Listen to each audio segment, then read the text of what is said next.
Ya, selamat melakukan firman Tuhan, yaitu memberikan korban persembahan.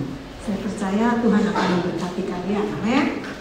Kalian itu ya tak kasih tahu. Kalau misalnya ketika firman disampaikan ada berkat, misalnya Tuhan memberkati, kalian harus katakan amin. Soalnya amin itu artinya apa? Jadilah seperti apa yang dikatakan firman. Jadi kalau kalian pengen firman itu terjadi dalam hidupmu, kalian jangan males bilang amin. Nggak usah teriak-teriak juga nggak apa-apa, tapi amin. Amin. Amin. Oke? Baiklah. Puji Tuhan.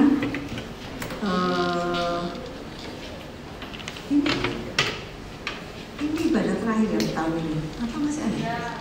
Terakhir ya? Oke. Saya kebagian ibadah terakhir. Nah, biarlah ibadah firman Tuhan yang akan kalian sama-sama kita pelajari ini boleh menjadi berkat ya, seperti tadi Caca udah berdoa supaya memberkati.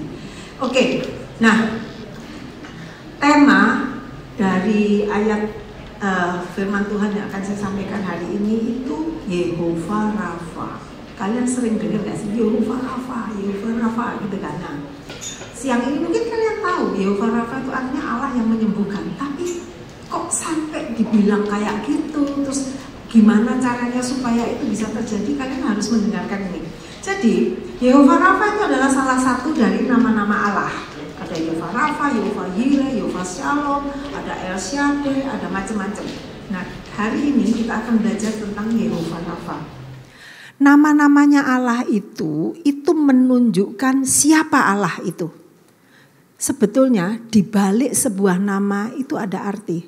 Nama kalian, kalau kalian nggak percaya, kalian kan punya HP semua kan, browsing namamu misalnya namanya James atau siapa namanya misalnya.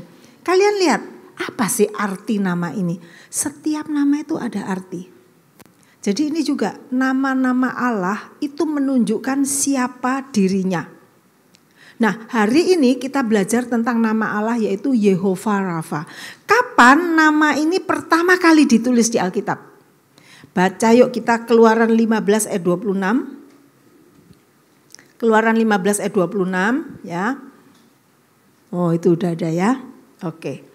Firman-Nya, jika kamu sungguh-sungguh mendengarkan suara Tuhan Allahmu dan melakukan apa yang benar di matanya, perhatikan ya, dan memasang telingamu kepada perintah-perintahnya dan tetap mengikuti segala ketetapannya, maka aku tidak akan menimpakan kepadamu penyakit apa manapun yang telah kutimpakan kepada orang Mesir, sebab aku Tuhanlah yang menyembuhkan engkau.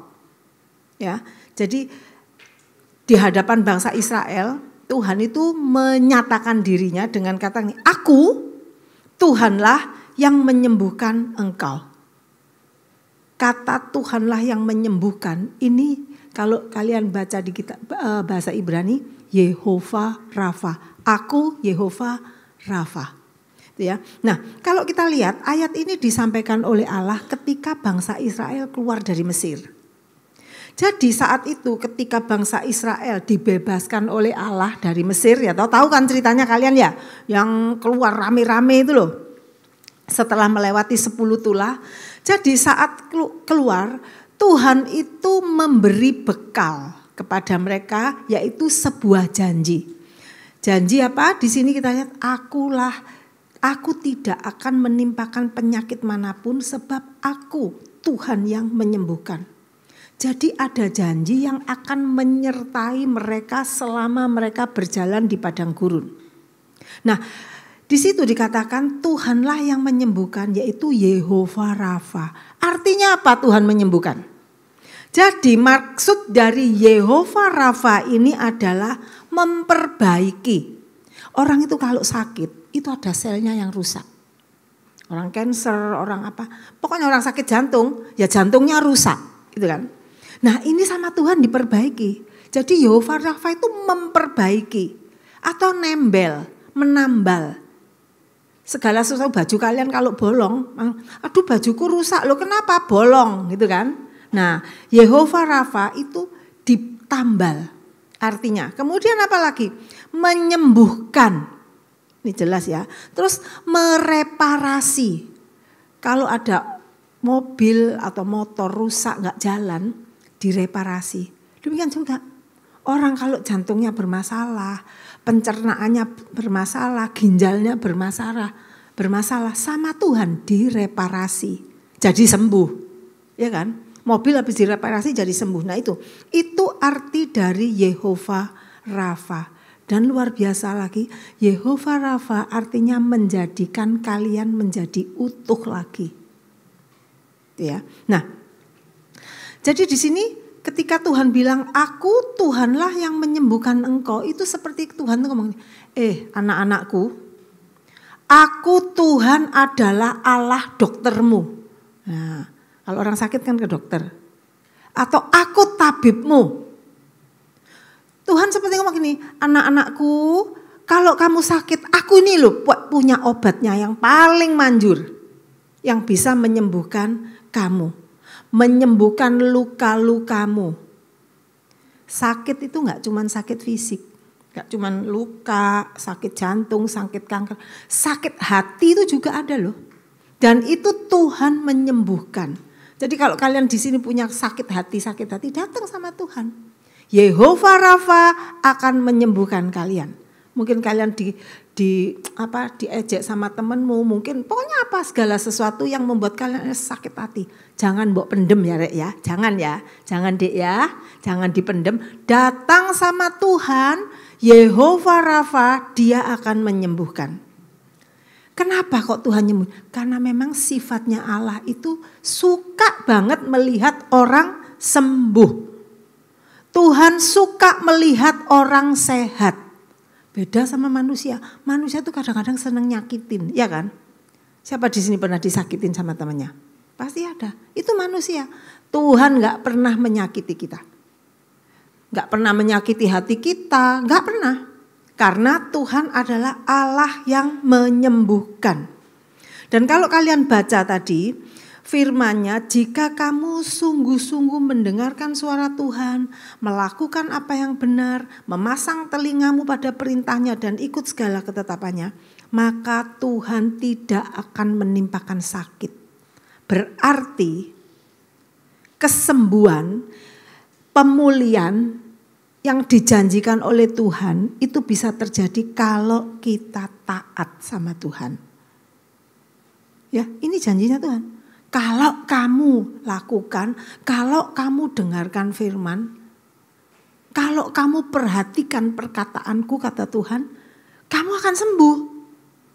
Jadi kalian harus taat sama firman Tuhan, sehingga ketika kalian sakit, Tuhan datang sebagai doktermu yang akan menyembuhkan kamu.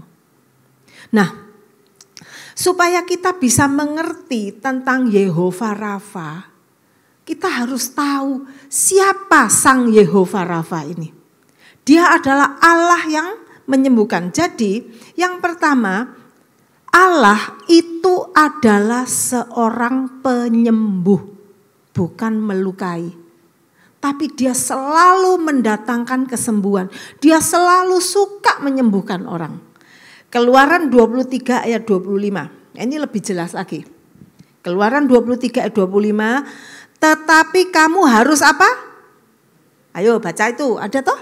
Tetapi kamu harus, sekali lagi, tetapi kamu harus, beribadah kepada Tuhan Allahmu, maka Ia akan memberkati roti makananmu, oke, dan air minumanmu. Nah ini, dan aku akan apa? Baca itu.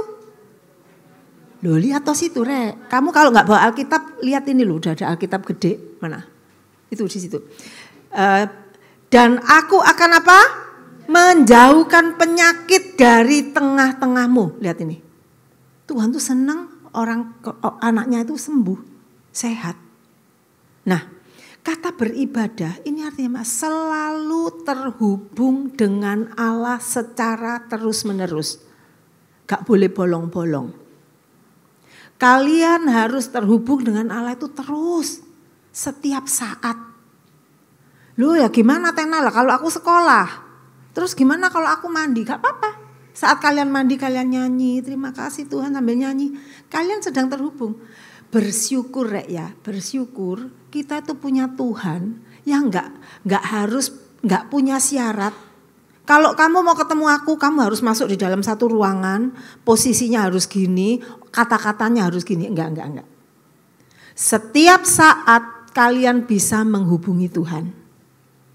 Di mana aja, di kamar mandi, berangkat sekolah, saat di becak atau diantar mobil, atau mungkin saat kalian jalan misalnya dari sekolah ke rumah, kalian punya waktu. Yang penting setiap kalian punya waktu, di situ kalian bisa menghubungi Tuhan.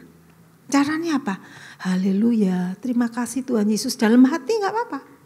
Tuhan Yesus terima kasih, I love you Jesus. Nah, itu terhubung. Nah, Tuhan mau beribadah ini artinya secara kontinu, terus menerus itu terhubung. Terus menyembah Tuhan, terus mengasihi Tuhan. Ini beribadah. Dan yang jelas beribadah itu juga ke gereja. Jadi kalian kalau enggak lagi tepar, geblak gitu ya, jangan bolos ibadah, oke? Mulai tahun depan jangan bolos ibadah. Kecuali kalian lagi sakit di rumah nggak bisa bangun. Kalau cuman sakit gatal-gatal bisa ke gereja. Kalau cuman batuk dikit pakai masker ke gereja. Kecuali kalian sampai ambruk lemes wis nggak kuat, nah boleh bolos. Bolos pun kalian harus tetap berdoa di rumah. Itu artinya kalian terhubung. Jadi ya, kamu harus beribadah kepada Tuhan terus menerus. Kemudian apa? Kalau itu kita lakukan di situ katakan Tuhan akan memberkati roti makananmu. Apa arti memberkati? Kalian akan dilimpahi. Kalian akan dicukupkan. Ya. Jadi itu arti diberkati. Apa yang jadi kebutuhanmu? Tadi Caca ngomong, kebutuhanku dicukupkan. Aku bisa beli ini, bisa. Kenapa? Karena beribadah, terhubung terus. Jadi Tuhan itu akan mengerti dan Dia akan menyediakan. Saya nggak ngebahas ini terlalu banyak. Kemudian apa? Memberkati juga air minummu. Air itu sumber kehidupan. Ya, orang kalau nggak minum air, saya berapa hari ya? 4 hari atau berapa? Dia mulai, karena gini, dalam tubuh kita, ini rodok biologi ya, dalam tubuh kita itu 90 berapa persen, di atas 90% itu air. Jadi kalau sudah nggak ada air, berarti kalau tubuh kita kekurangan air, maka seluruh sistem tubuh, sistem jantung, saraf, paru-paru itu mulai kacau. Karena nggak ada air. Sebab air ini istilahnya itu pembentuk utama tubuh kita. Lah kalau kita itu, ini ceritanya Tuhan bilang, kalau kamu beribadah, aku akan memberkati airmu. Artinya apa? Segenap kehidupan kita akan diberkati. Air yang kita minum, air itu akan benar-benar menjadi kehidupan dalam hidupmu. Itu ini. Kemudian ini yang akan kita bahas. Dan aku akan menjauhkan penyakit. Kata menjauhkan itu Tuhan tuh akan ngambil penyakit itu. Tuhan akan menghapus penyakit itu. Tuhan akan cabut bibit-bibit penyakit, bakteri-bakteri, virus yang menyebabkan kalian sakit. Kemudian apa? Tuhan akan melawan penyakit itu. Sebab Tuhan bilang, aku penyembuhmu, aku doktermu, aku tabibmu, aku punya obat buat kamu. Nah itu ya. Jadi ketika umat Tuhan beribadah dengan sepenuh hati, Allah berjanji melakukan 2 hal. Yang pertama, memberkati, di situ dikatakan memberkati roti dan air. Ini bicara tentang apa? Tuhan akan menyediakan kebutuhan jasmanimu, makananmu, minumanmu, mungkin uang jajanmu, mungkin biaya sekolahmu, itu. Yang pertama. Yang kedua, Tuhan akan membawa penyakit menjauhi kalian. Artinya apa? Ini bicara tentang kesembuhan, bicara tentang kesehatan. Jadi 2 hal ini, dicukupkan sama dikasih kesehatan. Ya, jadi kalian harus, sebab Allah kita itu Allah yang menyembuhkan. Ya, Allah kita adalah sumber kesehatan kita. Kesehatannya bukan cuma kesehatan badan, bahkan sampai kesehatan jiwamu, pikiranmu, hatimu, itu semua Tuhan. Kalau sekarang kalian lagi sumpek, mungkin kalian rasa ketakutan, khawatir, datang sama Tuhan. Itu hati kalian lagi gak beres, hati kalian lagi sakit. Mungkin kalian disakiti, orang difitnah dan sebagainya. Datang sama Tuhan. Kalian kecewa dengan seseorang, orang itu mengecewakan kamu, datang sama Tuhan. Di situ dikatakan, aku akan mencabut semua itu, menggantikannya dengan sesuatu yang baru. Kamu jadi sehat. Ya, ingat, Allah kita adalah sumber kesehatan kita. Kalau iblis itu sumber penyakit. Yang bikin penyakit itu iblis. Penyakit itu ada ketika manusia jatuh dalam dosa. Sebelumnya nggak ada sakit. Jadi iblis itu membawa penyakit. Nah, Tuhan itu sadar, Tuhan itu tahu bahwa iblis itu berusaha menghancurkan manusia lewat penyakit. Sebab seringkali orang tuh kalau sakit terus imannya rontok. Terus udah ikut Tuhan tetap sakit. Wes berdoa tetap sakit. Akhirnya imannya rontok. Tuhan tahu. Makanya Tuhan itu berjanji akan menyertai umatnya. Sebab Tuhan gak mau umatnya sakit dan dia kecewa sama Tuhan, meninggalkan Tuhan. Lihat Ulangan 7 ayat 15. Tuhan akan menjauhkan. Ini janjinya Tuhan loh. Terima dengan iman, amin. Aku gak mau sakit, amin. Tuhan menjauhkan penyakit. Dikatakan Tuhan akan menjauhkan segala penyakit. Sakit jiwa, sakit hati, sakit badan, sakit jantung, sakit apa. Ini janjinya Tuhan. Segala penyakit daripadamu dan tidak ada satu dari wabah celaka yang kau kenal di Mesir itu akan ditimpakannya kepadamu. Tapi ia akan mendatangkan kepada semua orang yang membenci engkau. Jadi penyakit itu sebetulnya bukan bagiannya anak Tuhan. Ingat, catat baik-baik. Penyakit itu harusnya jadi bagiannya musuh-musuh Allah. Orang yang gak percaya, orang yang menghina Allah. Orang yang yang tidak mau taat sama Allah. Itu orang yang menjadi musuh Allah. Harusnya penyakit itu bagiannya mereka. Di situ dikatakan Tuhan menjauhkan segala penyakit. Sebab penyakit itu harusnya jatahnya orang Mesir. Itu kata Allah kepada bangsa Israel. Mazmur 105 ayat 37. Dituntunnya mereka keluar membawa perak dan emas. Lihat. Allah ketika melepaskan bangsa Israel itu dituntun dibawa perak dan emas. Dan di antara suku-suku mereka tidak ada yang tergelincir. Kata tergelincir ini keseleo gitu loh ya sebenarnya. Itu artinya apa? Kata tergelincir ini artinya sempoyongan. Kalian ingat di dalam kalau kalian baca di Perjanjian Lama, Keluaran itu ya.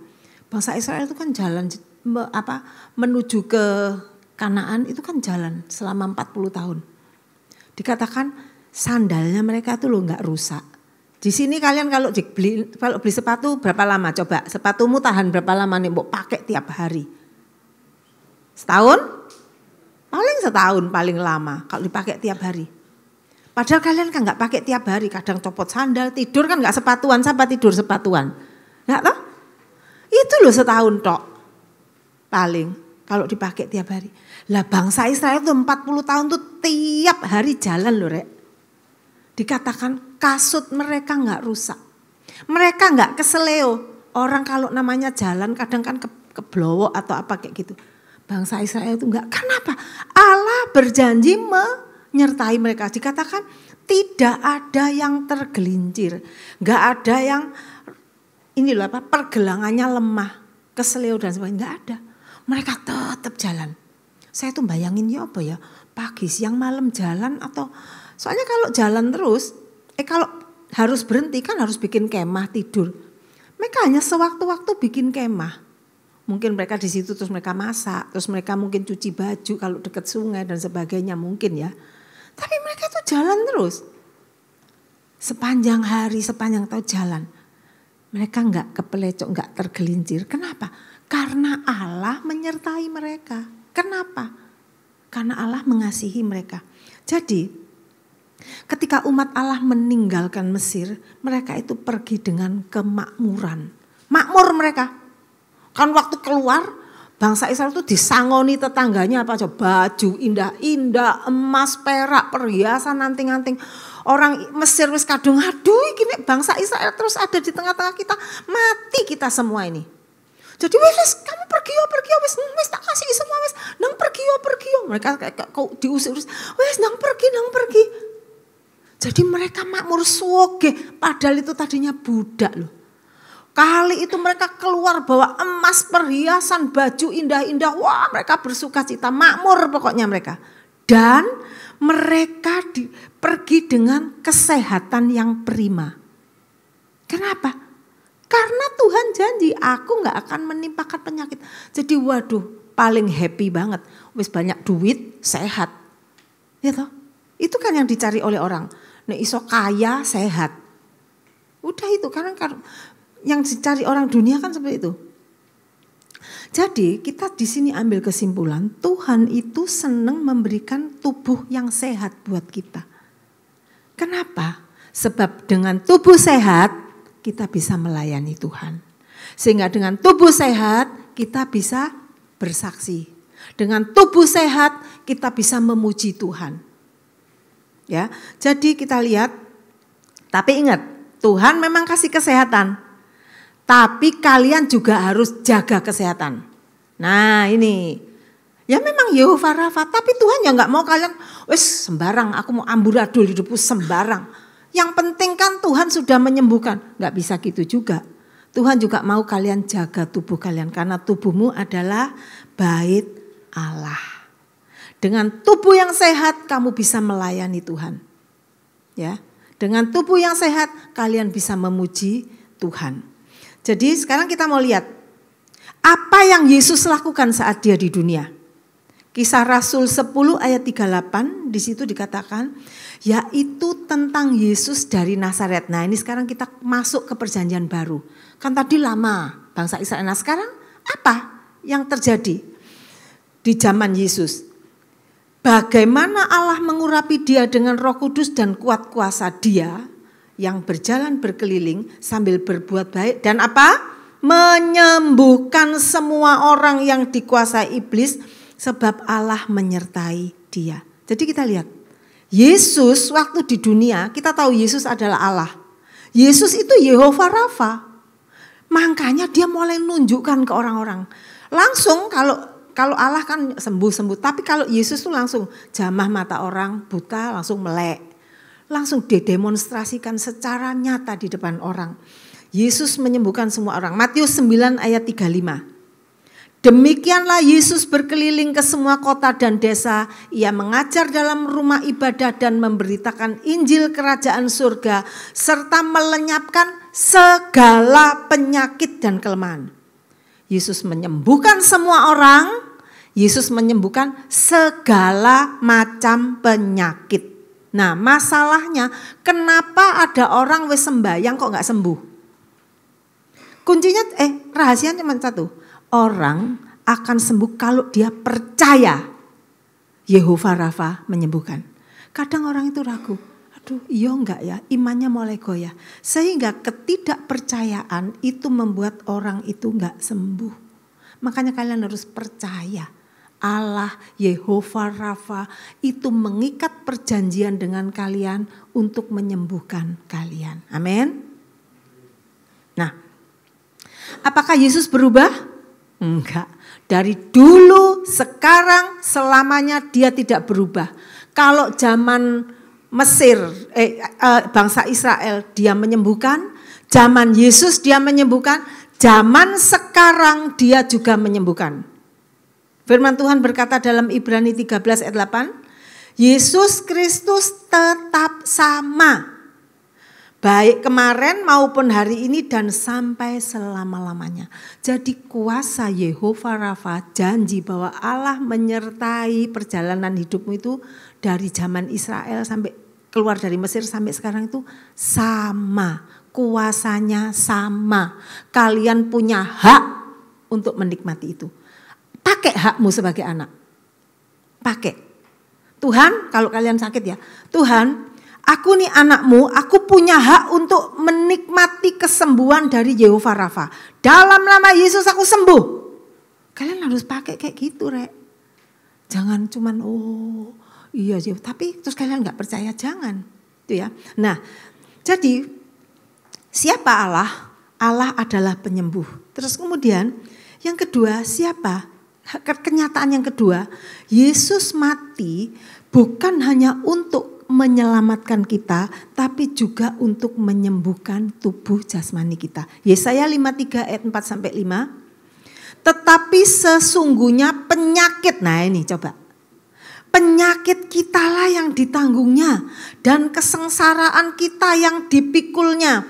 Padahal kita mengira dia kena tulah, dipukul dan ditindas Allah. Perhatikan, tetapi dia tertikam oleh karena pemberontakan kita, dia diremukkan oleh karena kejahatan kita, ganjaran yang mendatangkan keselamatan bagi kita ditimpakan kepadanya, dan oleh bilur-bilurnya kita menjadi sembuh. Katakan amin. Ini Yesus mati gak cuma untuk keselamatan kita, juru selamat kita, tapi dia juga juru penyembuh kita. Ini dikatakan semua penyakit ditanggung. Yehova Rafa itu Allah menjelma menjadi manusia dalam kehidupan Yesus. Dia Yehova Rafa. Dia yang akan menyembuhkan kalian. Di atas kayu salib dia menanggung semua sakitmu. Jadi barang siapa percaya Yesus, dia berhak menerima kesembuhan. Kemudian ini Matius 8 ayat 17 sebagai ayat terakhir. Hal ini terjadi supaya genaplah firman yang disampaikan oleh Nabi Yesaya. Dialah yang memikul kelemahan kita dan menanggung penyakit kita. Happy kan? Dia memikul kelemahan kita, menanggung penyakit kita. Jadi ketika Yesus pergi ke kayu salib buat kita, karena itu dia sedang membuktikan kasihnya kepada kita. Dia sedang membuktikan dia perhatian sama kita. Dia sedang menunjukkan bahwa aku gak mau kalian sakit. Aku gak mau kalian binasa. Makanya dia naik ke kayu salib. Dia mati di kayu salib. Dan di sana dikatakan bilur-bilur. Tahu bilur, Rek? Bilur itu luka-luka ini loh. Luka setelah dicambuk itu cetos-cetos gitu. Dipaku. Itu kan keluar lukanya. Lah itu bilur. Bilurnya tuh menyembuhkan kalian. Asal kalian percaya. Ya, asal kalian percaya maka kalian akan sembuh. Nah, jadi kesimpulannya Pak, kita tuh harus mengucap syukur. Karena kita punya Yehova Rafa yang mengikatkan perjanjiannya dengan kalian semua. Sehingga ketika kalian sakit datang kepada dia di dalam nama Tuhan Yesus. Karena Yesus toh, bilur-bilur Yesus. Jadi kalian kalau berdoa jangan lupa sebut dalam nama Yesus. Karena ketika kita berdoa di dalam nama Yesus, maka nama itu mempunyai kuasa. Salah satunya Yehova Rafa, dia akan memunculkan kuasa mujizat itu dan kalian akan sembuh. Puji Tuhan, bersyukur kita punya Yehova Rafa. Amin. Puji Tuhan, yuk bangkit berdiri.